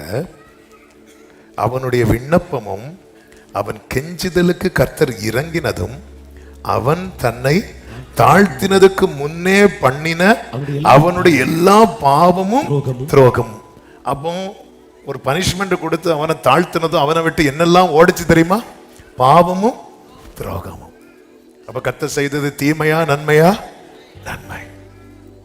நம்ம சில இடத்துல நாம் நம்மை தாழ்த்த மறுக்கிறோம் என்று சொல்வதை விட மறக்கிறோம். அதாவது வேணும்னு யாரும் அந்த பெருமை கொள்ள மாட்டாங்க பாருங்க. நம்ம நம்மை தாழ்த்த மறந்து பெருமை வரும். எசேக்கியாவுக்கு ஒரு வாக்கு கிடையாது. என்ன வாக்கு தெரியுமா? உன் நாட்களோட எத்தனை வருஷத்தை கூட்டுவேன்? 15 வருஷம். அதுக்கப்புறம் எசேக்கியா என்னவா மாறினான் பைபிள்ல இருக்கும் தெரியுமா? என்ன வந்தாலும் இப்ப நமக்கு என்ன கிடையாது? சாவு கிடையாது. அவன் 15வது வருஷம் தான். அப்ப நம்ம என்ன பண்ணலாம்? 14 வருஷம் முடியும் போது நமக்கு அழுக்கிறதுக்குன்னு ஒரு இடம் உண்டு. அதுல போயிடுது. இப்போ இன்னைக்கு எத்தனை பேர் கொடை எடுத்துட்டு வந்தீங்க? இல்ல. அதனால போகும்போது எடுத்துட்டு போயிடாதீங்க. நம்ம ஏன் எடுத்துட்டு வரல தெரியுமா? நமக்கு தெரியும் இப்ப என்ன இல்லை, மழை இல்லை. ஆனா இந்த மழை பெஞ்சு தெரியுமா, திடீர்னு பெய்யாது. அப்ப நமக்கு டவுட் வரும். டவுட் வந்தோன்னா நம்ம என்ன பண்ணுவோம் தெரியுமா? நாம் நம்மளை பாதுகாத்து கொண்டே இருப்போம். இப்ப நமக்கு அவ்வளவு நிச்சயம், இப்ப என்ன பெய்யாது, மழை பெய்யாது. அப்படி பெஞ்சாலும் இன்னொருத்தருக்கு கொடையாவது தூக்கிட்டு இப்ப நமக்கு ஒரு காரியத்துல இது இப்படிதான் தெரிஞ்சிட்டுன்னு வைங்களேன், நம்ம அறியாமலே இந்த மனம் எட்டுமே வந்துடும். இந்த மனாசே தன்னை தாழ்த்தினதுக்கு முன்பாக செய்த பாவமும் துரோகமும் தண்டனை அவர்கள் மேலிருக்கையில் அந்தரங்க வேண்டுதல் செய்தார்கள். பேதுரு அறியாத ஒரு பெருமை வந்து பிடிச்சிட்டு, அதனாலதான் இயேசு சொல்ல, இப்பொழுது நீ வரக்கூடாது. நான் ஏன் வரக்கூடாது? அதாவது பேதுரு வந்து எந்த லெவலுக்கு போயிட்டாருன்னா, உங்களுக்கு போக முடியும்னா எனக்கும் முடியும், உங்களுக்கு கடல்ல நிக்க முடியும்னா எனக்கும் முடியும். சரி வா. சிலர் பட்டாதான் நான் யாரு போன நான் சொல்லிட்டு இருந்தான். நான் என்கிற நாமத்தை உடையவருக்கு முன்னாடி இவர் நின்று நான் சொல்லிட்டு இருந்தான். இப்போ நல்லா மறுதளிச்சு அடியெல்லாம் வாங்கி அப்படியே வரும்போது சீஷர்களை ஃபர்ஸ்டா பேதுரு மீட் பண்ணும்போது எப்படி இருக்கும்னு நினைக்கிறீங்க? வாங்க பீட்டர், என்ன காணல? பேதுரு நினைச்சாரு நம்ம மறுதளிச்சது யாருக்குமே தெரியாதுன்னு. ஆனா கூட யார் இருந்தா தெரியுமா? யோவான் இருந்தான். இந்த யோவான் வந்து நல்ல அன்பான சீஷன் தான். ஆனா யாரையாவது போட்டு விடணும்னா எழுதி வச்சிருவாரு. இந்த லூக்கா 2ல ஒரு சீஷன் காதை வெட்டினான் இருக்கும். ஆனா யோவான்ல தெளிவா எழுதிட்டார், அது வேற யாரும் கிடையாது, அது நம்ம ஆளுதான் பேதுருதான். அதனால மெதுவா யோவான் போய், பேதுரு எங்க யோவானு விஷயம் தெரியாதா? அப்ப அந்த கூட்டத்துல யோவான் இருக்கிறத பார்த்து சில ரொம்ப சீக்கிரட்டா வச்சிருப்போம். நமக்கு யாராவது ஒரு ஆளுக்கு தெரியும் பாருங்க, அவங்க ஒரு கூட்டத்தில் இருக்கிறாங்கனாலே நம்ம டிசைட் பண்ணிடுறோம் தெரியுமா, இந்த மேட்டர் கண்டிப்பாங்க தெரிஞ்சிட்டு அப்படியே இருக்கும்போது இப்ப ஆண்டவர் வந்து கேட்கிறார், பேதுரு நீ என்னிடத்தில் அன்பா இருக்கிறாயா? 3 நாளைக்கு முன்னாடி வர நான் சொல்லிட்டு இருந்தோம், இப்ப சொல்றான் நீர் அறிவீர். இந்த நான் சொல்றவன் நீர்னு சொல்ல ஆரம்பிச்சுட்டானா அவன் திரும்ப எழும்பிட்டான்னு அர்த்தம். ஆமே. யோசேப்பு ஆமே போர்த்திபாரின் வீட்டில் இருக்கிறார். போர்த்திபாரின் மனைவி அவனை பாவம் செய்ய பலவந்தம் பண்ணிட்டு இருக்கும் போது, இந்த வீட்டில் என்னிலும் பெரியவெல்லாம் கிடையாது, ஆனால் நான் கர்த்தருக்கு நான் கீழ்ப்படுகிறேன், இந்த வீட்டில் நான் இந்த வீட்டில் என்ன பெரிய கிடையாது, தூக்கி ஜெயிலில் தூக்கி போட்டார். அங்கே இருக்கும்போது 2 பேர் சொப்பனம் பார்த்துட்டு இருக்கிறான். பாரு, நான் சொப்பனத்துக்கு என்ன சொல்லுவேன், அர்த்தம் சொல்லுவேன், நான் சொல்லுவேன் சொன்னார். சொப்பனத்துக்கு அர்த்தம் சொன்னனால கூட 2 வருஷம் ஆண்டவர் போட்டார். ஆமே. ஃபர்ஸ்ட் தூக்கி போட்டது போத்திபாரின் மனைவி, இப்ப தூக்கி போட்டது ஆண்டவர், கூட 2 வருஷம். இப்போ யாருக்கு முன்னாடி கொண்டு வந்து நிறுத்துறாரு தெரியுமா? பார்வனுக்கு முன்னாடி. பார்வன் கேட்கிறார், ஆமா நீ சொப்பனத்துக்கெல்லாம் அர்த்தம் சொல்லுறவனாமே, நான் அல்ல, நான் அல்ல, இனியும் நான் இழுக்க போதும். என் வாழ்க்கையில நான் பட்ட இந்த நானுங்கிறதுனால நான் பட்ட பாடெல்லாம் தேவன் என்ன பாருங்க பக்கத்திலே கொண்டு உட்கார வச்சார். உடைத்தீ கைகளை உயர்த்தி நன்றியோடு சிட்சித்தீ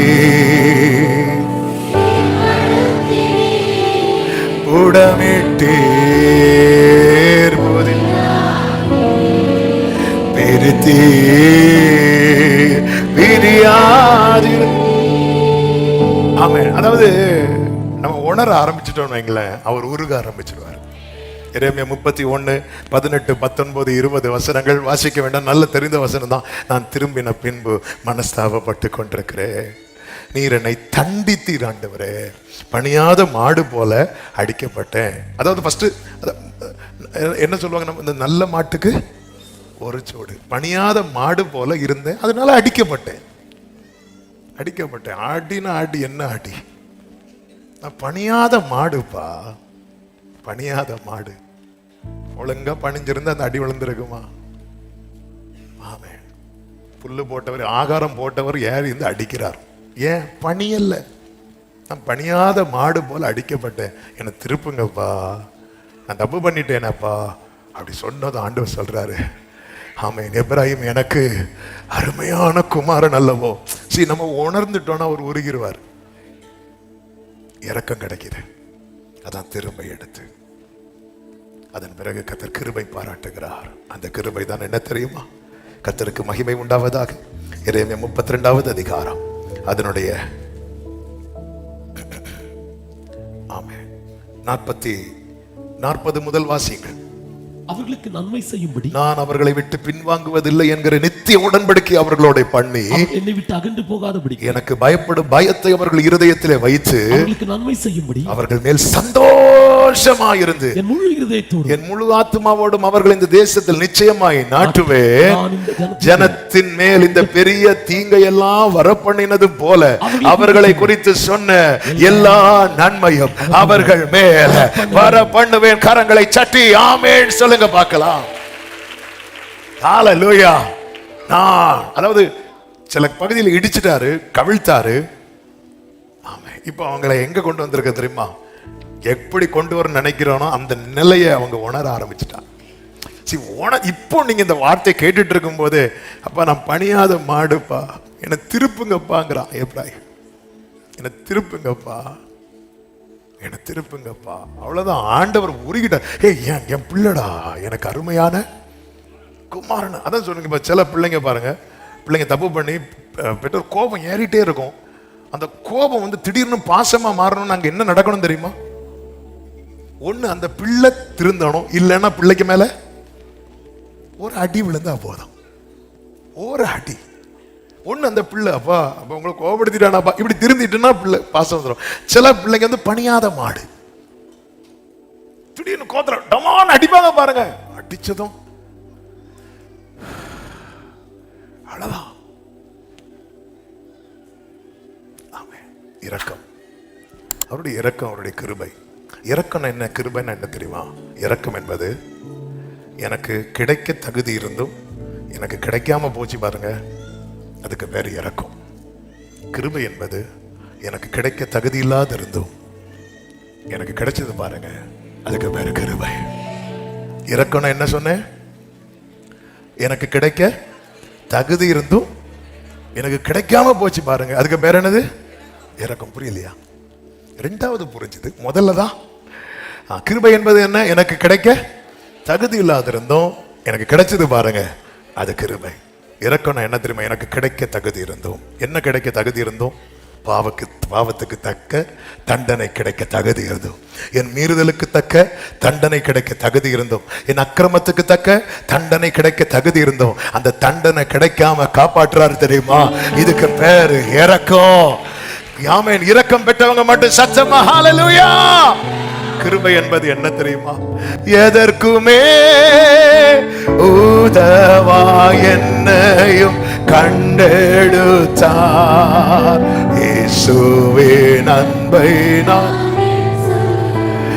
பிராகாரத்துல கூட நிற்க தகுதி இல்லாதிருந்தும் பரிசுத்த ஸ்தலத்திலே கொண்டு வந்து நிறுத்தி ராஜாக்களாய் ஆசாரியர்களாய் மாற்றி அழகு பார்க்கிறது கர்த்தருடைய கிருபை. அந்த கிருபையை பெற்ற தேவ பிள்ளைங்க ஆர்ப்பரிப்போடு ஆமென் சொல்லுங்க பார்க்கலாம். ஆமென். சிலர் எச்சரிப்பின் நிலையில இருக்கலாம், சிலர் தண்டிக்கப்பட்ட நிலையில இருக்கலாம்.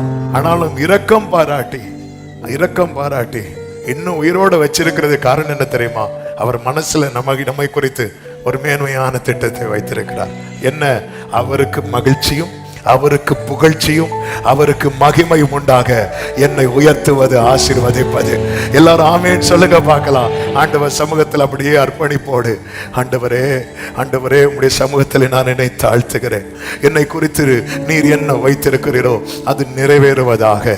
ஆண்டவரே, நீர் என்னை சுதந்திரமாய் தெரிந்தெடுத்தீரப்பா.